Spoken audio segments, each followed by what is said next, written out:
Jean-Marc Debien, chez Kuhn, il est possible d'implanter de plein de manières différentes, hein, de la charrue au combiné herse rotative en passant aux implantations TCS, voire semi-direct.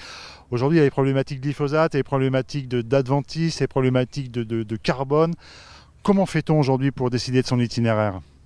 Alors le choix d'itinéraire technique qui va être raisonné par l'agriculteur, en effet, il va être à ces différents niveaux. Donc vous parliez de glyphosate, vous parliez de moins de carbone utilisé, donc moins de gasoil. Mais c'est aussi qu'est-ce qu'on va semer comme culture. Culture à forte valeur ajoutée, les agriculteurs vont préférer un itinéraire conventionnel pour maîtriser les rendements par exemple. Aussi bien en zone de polyculture élevage, on va venir amener des fumiers, des lisiers, on va tasser les sols, donc on va avoir recours à un travail du sol profond. Par contre, en zone de grande culture, où on va limiter les tassements, on va avoir des cultures de vente qui ne sont pas forcément à grande valeur ajoutée. Là, les agriculteurs se rendent généralement vers des itinéraires simplifiés. Donc, quand je dis simplifié, c'est un déchômage et un semi-simplifié, voire jusqu'à du semi-direct.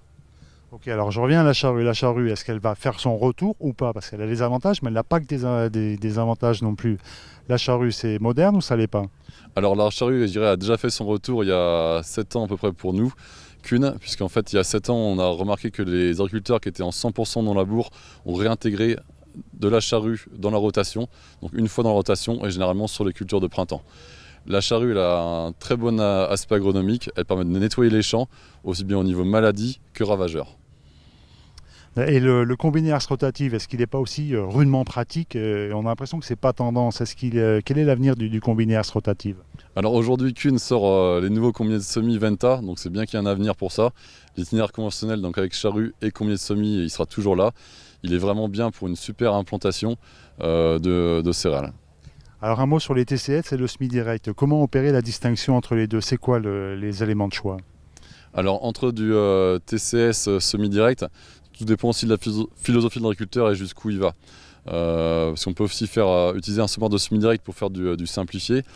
On va dire surtout que, je vais raisonner comme ça, un semi-simplifié c'est dès qu'on va travailler du sol et le semi-direct c'est qu'on ne va pas le travailler. Après dans le semi-direct il y a différentes techniques avec et sans couvert et là on peut encore élargir les portes. Alors justement, les couverts c'est très tendance, hein, on est devant une moutarde magnifique.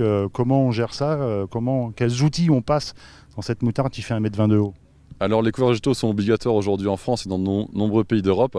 Donc pour détruire une moutarde, il n'y a pas, je dirais, 36 solutions.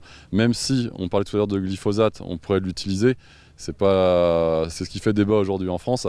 Donc on a aujourd'hui des outils mécaniques. Donc la charrue passerait très bien. Mais le plus simple c'est de passer avec la machine que vous avez derrière vous. Donc un Optimer XL 5000 qui est un déchômeur à disque indépendant de grand diamètre et qui passe très bien dans ces couverts végétaux. Un mot aussi sur le strip-till, donc cet engin qui permet de travailler la ligne de semis. On en a beaucoup parlé il y a quelques années et puis on a le sentiment qu'on en parle plus. C'était un effet de mode ou bien je me trompe, il est toujours pertinent et il le sera de plus en plus demain? Alors la technique strip-till est toujours une technique pertinente bien sûr, donc pour des agriculteurs qui sont très agronomes et qui sont très pointus dans ce qu'ils font. Donc il y a une très bonne dynamique au lancement des Striger et puis des machines sur le marché français. Ça se tasse un peu je dirais aujourd'hui.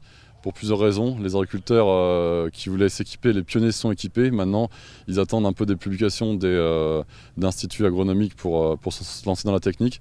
Mais elle a des gros avantages, limitation de l'érosion, incorporation de la fertilisation dans le sol pour éviter l'évaporation, c'est pas le terme, mais l'évaporation de l'azote. C'est le top cette technique. Jean-Marc Debien, je vous remercie. Merci beaucoup.